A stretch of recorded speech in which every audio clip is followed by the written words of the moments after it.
When I first saw this game in the lineup of Final Fantasy games coming soon, I was excited because it's been almost 12 years since the last Chocobo game. Seeing the game in action disappointed me a bit because it was just going to end up being a port with a different name, but I saw some new things, so I was hoping it wasn't just going to be an enhanced port. Playing the game now, it doesn't feel like either. After 280-ish hours of gameplay time, I'm now ready to give my honest thoughts on Square Enix's Chocobo's Mystery Dungeon Everybody. Just a quick history of this game. The devs wanted to make a Chocobo game for Final Fantasy's anniversary.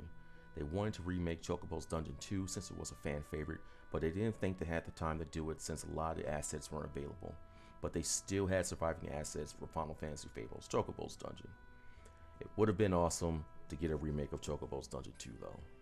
There are a lot of cute things in this game, like butt fishing and playing on a seesaw, but don't let the cuteness of this game fool you because dungeons will look for any opportunity to kick you out. The biggest offenders are Phoenix and Leviathan. Considering I grind a lot in this game, the fact that bosses still force me out of dungeons was telling. It feels like bosses were made cheaper, not harder to extend playtime of the game, and while that isn't a bad thing, more casual players will hit a wall and be forced to repeat dungeons, which might make them stop playing. While dungeons do have checkpoints, being forced to play through the same 10 or so floors just to continue with the game may be off-putting. I watch other players hit these walls because of pacing on story content. That said, I do feel access to Insatiable Hunger so early breaks the game because you can get the second best talent in Saddle. For me personally, it was a huge bonus because it let me remain overpowered, which helped a lot against story bosses with huge amounts of health. But it feels like access this early directly affected how devs rebalanced the game. My entire time playing, I felt like I was in the endgame. While I'm on this, the problem with the endgame is there's no clear line on what's supposed to be the main playthrough and what is the endgame. Yes, there are in-game dungeons, but they don't offer anything to help you grow since they're just challenge dungeons and require you to have most things already done. The main story rubber bands so much to the point where you must stop the main game to do side content or repeat dungeons to level up. The entire time I was running through Insatiable Hunger to get stronger. Others open once you clear Chocobo's Memories, which is the only in-game dungeon you can gain powerful items from. On top of that, the job classes you can unlock don't grow that fast. A player, if they grinded and played at a reasonable pace, might have 2 or 3 jobs maxed out, meaning your post-game is just grinding the other 11 or so classes to level 8 with no real content to use them. The lack of an achievement system really hurts the need to max anything out. I only did it because it's a bird game and I really enjoy birds, but I found it a huge time sink for no real payoff, which I only did because I love birds. I know this is more of a Nintendo thing for not having a system built in for achievements or trophies and not really a Square Enix thing, but they did make trophies for the PS4 port, so I don't see why they couldn't add an in-game equivalent for it. It would have made things worth it, or at least some kind of reward system for completing tasks. Just have a key item that when you click on it, it shows all the challenges you completed and those waiting to be completed. Just something for completionists. I had no idea the All Brand was a thing until I stumbled across a website that mentioned it. That would have been a cool goal to make, but the game doesn't track accomplishments like the PS4 version does. The game also doesn't reward you for obtaining everybody, which sucks because of the links you must go through to unlock some of them. Some of them require you to be on later floors of Insatiable Hunger to unlock them. Also, what's up with the co-op music? The music alone makes me not want to use it again, and it's only there to play up the fact that you can bring everyone. Something you were able to do in past titles without the game making a big deal about it. You know that awkward feeling you get when you're seen with someone or doing something you don't want anyone to know about? That's this music. It sounds way too kiddie for a game the devs themselves said was for both kids and adults. I, as well as other people, have messaged Square asking if they could change, remove, or at least turn off the co-op music, but they seem to have little interest in doing so based on responses given to the community. And with the music the way it is, it's a huge turn off to want to use co-op mode. But how is the story? That's what you guys want to know, right? Well, the story is the same as the Wii title with a bit of Sid Adventures thrown in, a game I've never played because it never came to the West. So I was looking forward to seeing some of Sid's adventure as they said it was built in, but I never saw anything of the such other than a slight story change to one dungeon. If you didn't play the Wii title, the story is while chasing Irma and Vogue, you get transported to a new town where the memories of the people are lost, and it's up to Chocobo instead to restore the memories of the people there. You meet a boy who hatches from an egg who can travel into the memories of others and restore them. The boy learns about his dark past, you must put him down, the day is saved, and things are made better. You know, the typical child-friendly Pokemon story. That's the short version of it. It's lighthearted and doesn't take itself too seriously until you get to the end of the story where it's a complete tone change. But like I said before, it all ends well and everyone is happy. One thing I did not expect to see was to run into characters from the past Chocobo's Dungeon series in the house at the far back of Lost/Found Time. This pretty much gives you 3 challenging dungeons. It's side content if you're looking for something to do, but they aren't required if you want to finish the main story. But I did find it funny that they just show up one after the other once you beat a memory there. I did want more of this, and I was really looking forward to seeing Chocobo from that game here, because the Chocobo from that game is a lot different from the one in this game. 2 completely different characters. But it really does feel like this was added here just for padding. I suppose it's better than nothing, but keep in mind, these special dungeons, you can't earn things in. So you're just doing them. And this takes up a large amount of your time, which is something that I typically avoided because I was looking to improve my equipment so I can play through the story and have an easier time doing so. Another thing I take issue with is just how often you miss for no reason at all. It's like the game decides, this turn, you do nothing. This is my biggest issue with the game. There were times I missed 3 attacks in a row, and considering there's no way to make sure you hit targets, the rate at which you just fail is absurd. If a brand existed to offset this, it would be fine, but you have no idea how much of a pain it is to lose a run because you missed. As of now, it feels like if the game wants you to miss, you simply just miss, which can be a problem at higher end dungeons where den of monsters are common.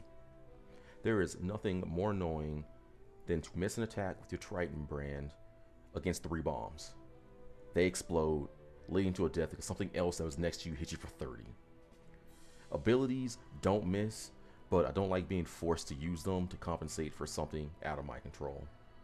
Battles in general are what you expect from a Chocobo game. You kick things to damage them most of the time, with damage you do greatly increasing as you pick up better equipment. Most enemies have elemental weaknesses which hardly come into play since brands for these can be hard to come by. The damage you do don't really seem all that different since you kill most enemies in 1 or 2 hits. This statement being true if you spend any amount of time in Insatiable Hunger, since you instantly get in-game equipment. The only time you really notice weakness playing any effect is when fighting elementals, since they take 1 damage from attacks. If you hit them with weakness, they take 2, with the bashers, they take 3.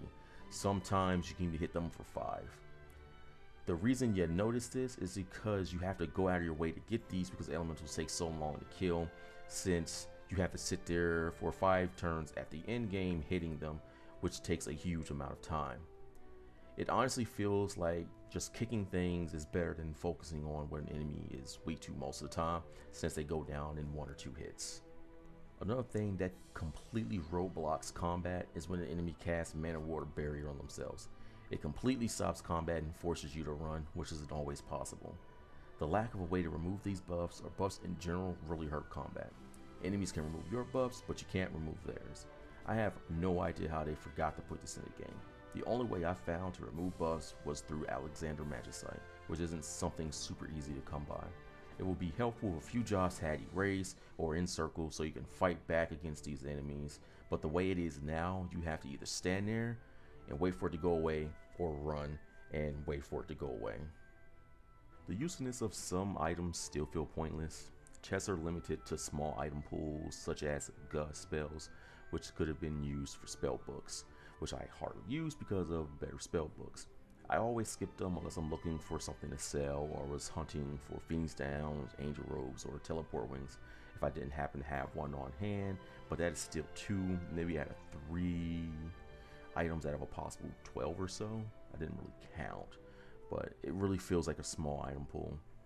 Spell books are largely useless since their damage depends on the job you're using, so having them as a knight, for example, isn't as good since your magic in mind. The stats that deal with magic offense or defense isn't as high as, say, Black Mage, which is really good at using them.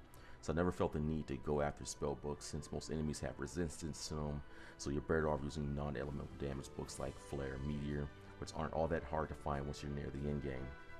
The Sleepga and Slowga books are really good too, since you can hit groups of enemies at a time, and Sleep tied with a brand that doesn't wake sleeping enemies can get you out of a lot of trouble.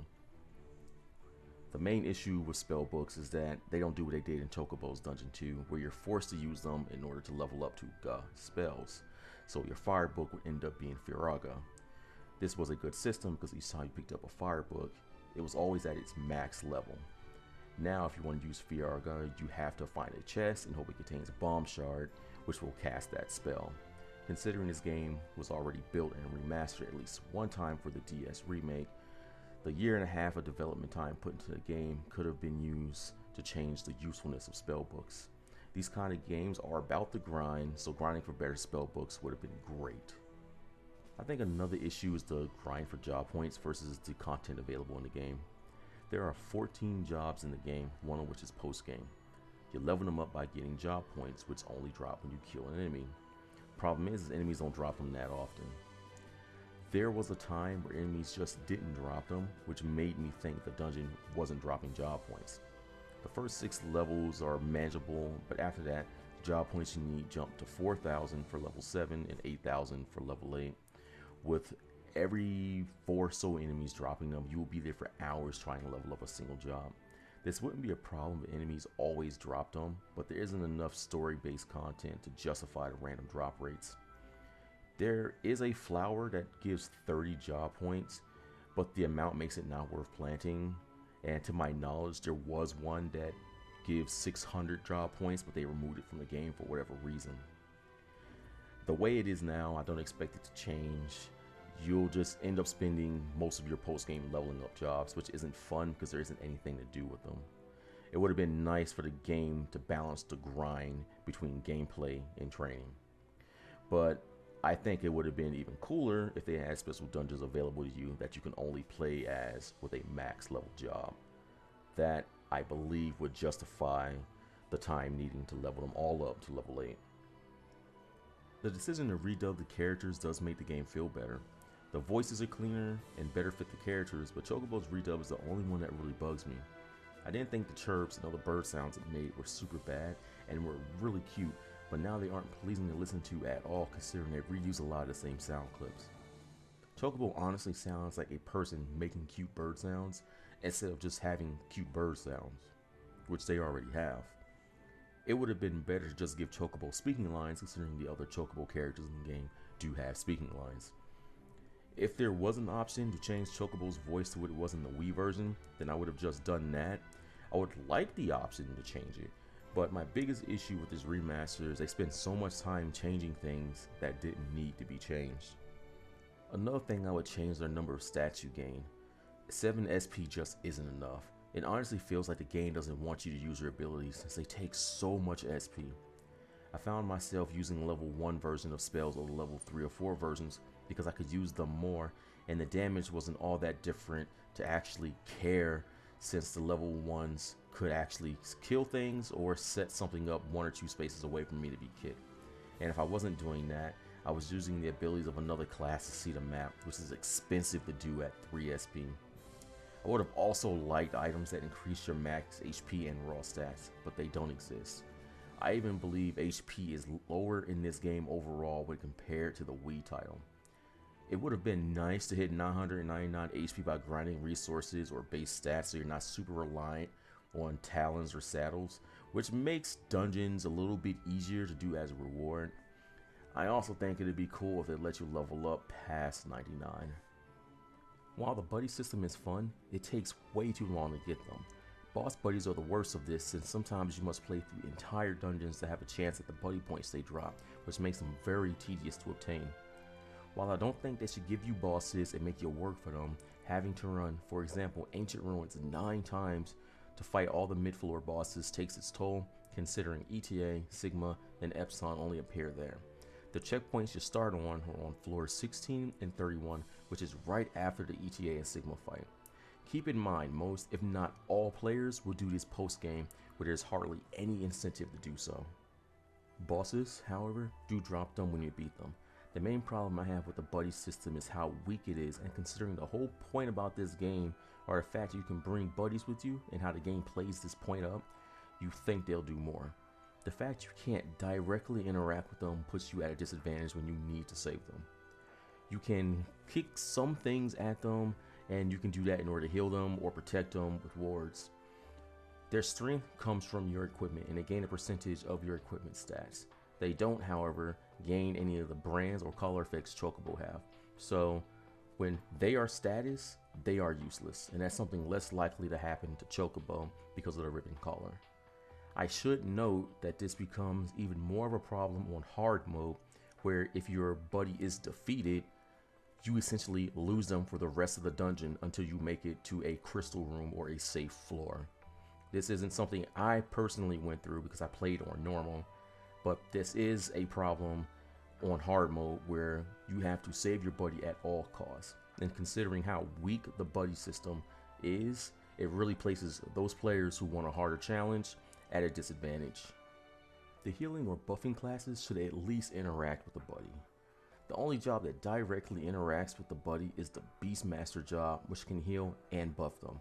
But it feels like this class was added because the devs knew the system was weak without it. On top of that, the buddies you can bring aren't all that useful.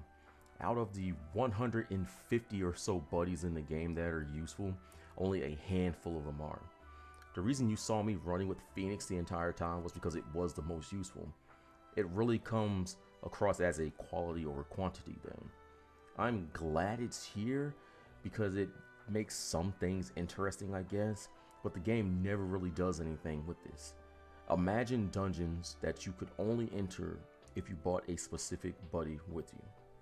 That would be cool, but as it is now, Phoenix, the lizard that can attack twice, and maybe the hero-based monsters are useful. Another choice I had hoped they made was a way to let us send items to storage or fuse them while we're in the dungeon. I, too many times, was forced to keep items of interest since there wasn't any way to use them in a dungeon or a way to clear space. In Chocobo's Dungeon 2, you could cook talons and saddles to add stats or effects to them if you found a pot and you happen to have a thunder or fire book on you. You could fuse those things together, which cleared item space. The only way to do that in this game is to hope you're on a floor that had a duel or shop trap. Step on it and hope it didn't take you to a boss or an item shop or a blacksmith instead. You have no way of knowing until you step on it. There was no reason for them to change how Chocobo's Dungeon 2 did it. Random shops you can enter on the floor and cooking pots allow a player to liquidate loot and make better equipment while also freeing up inventory space in the dungeon. But here, you must keep everything you want on hand. This is kind of what this genre is about, is item management, but here it feels forced considering past games did it better. In general, I believe the game could use a few more quality of life changes.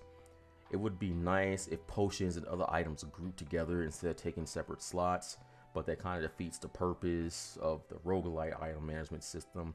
But it isn't fun to have to go into the menu every single time I want to kick an explosive drink at something. I suppose an option to shortcut things to kick would also be nice, but quality of life changes.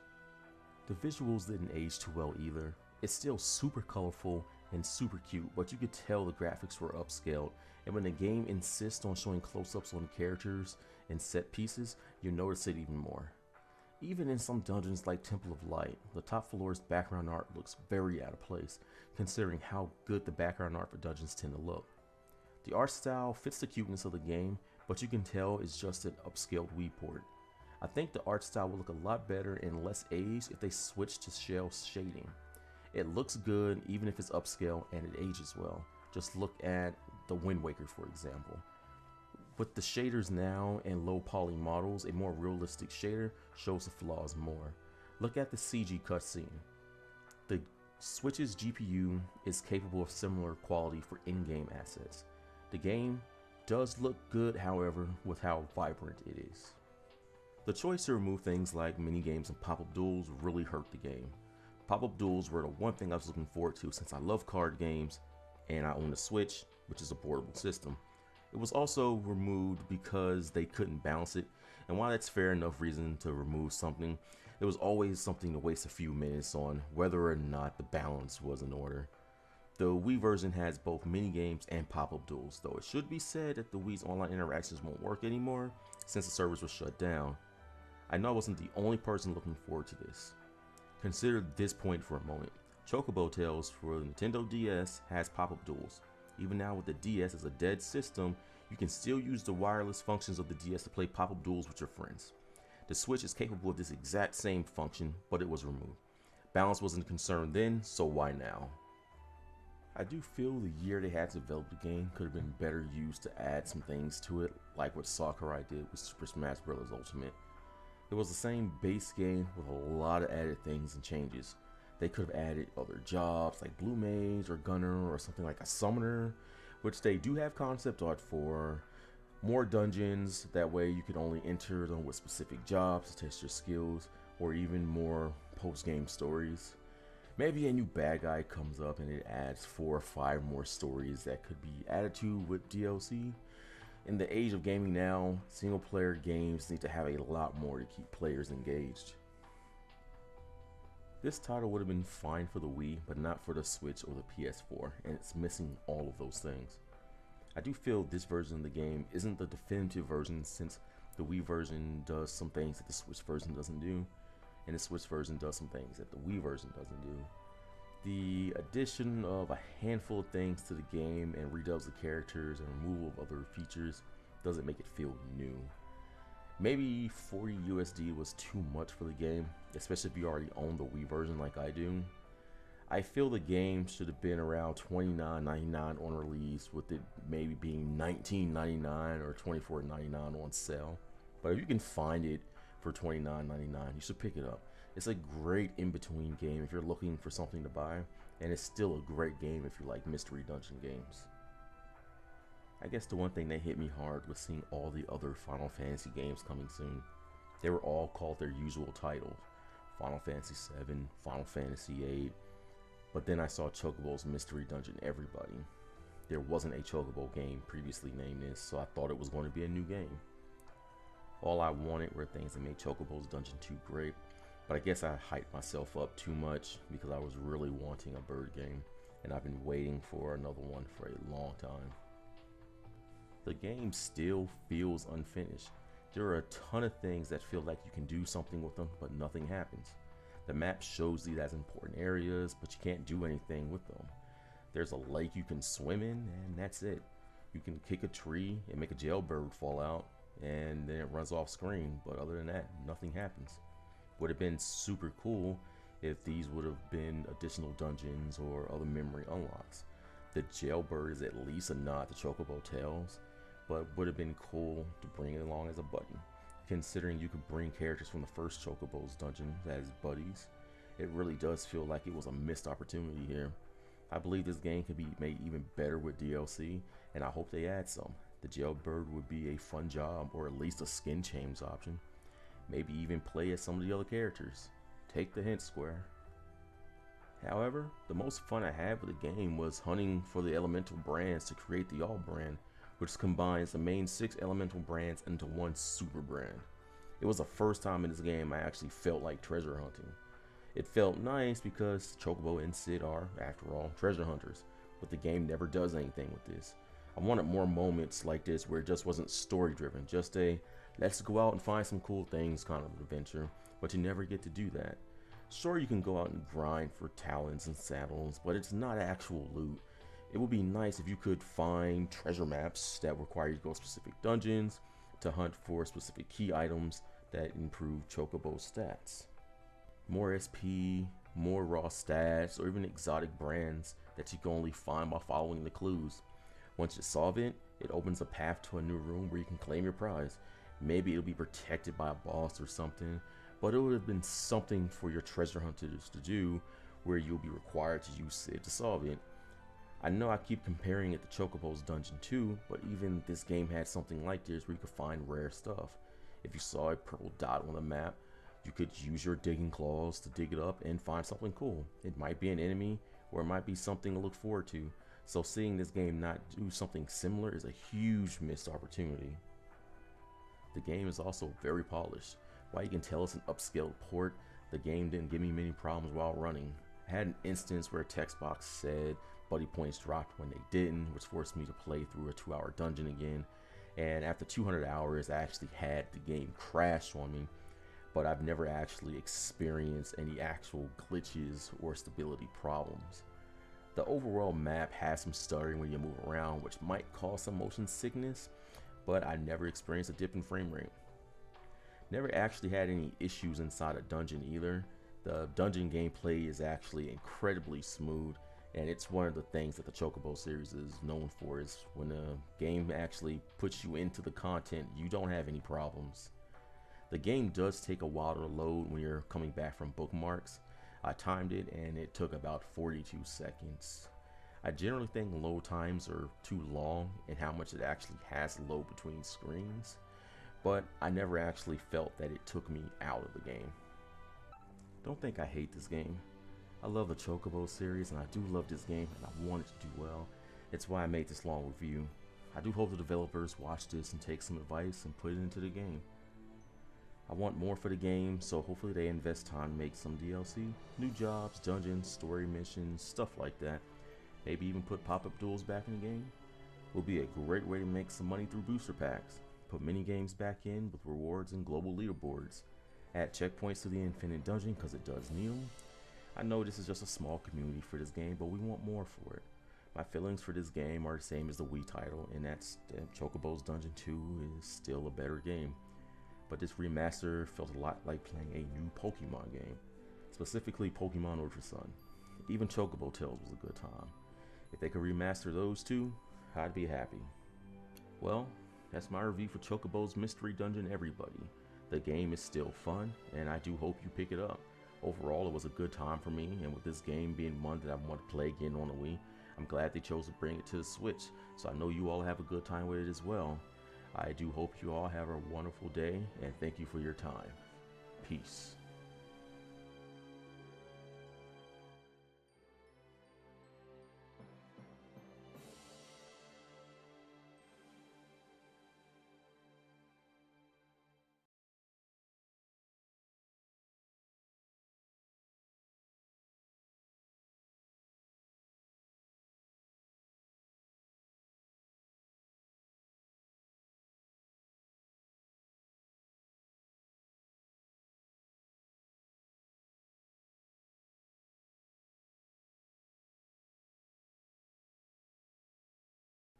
Oh, and a Keeper's Memories and Mystery Dungeon can go fuck right off.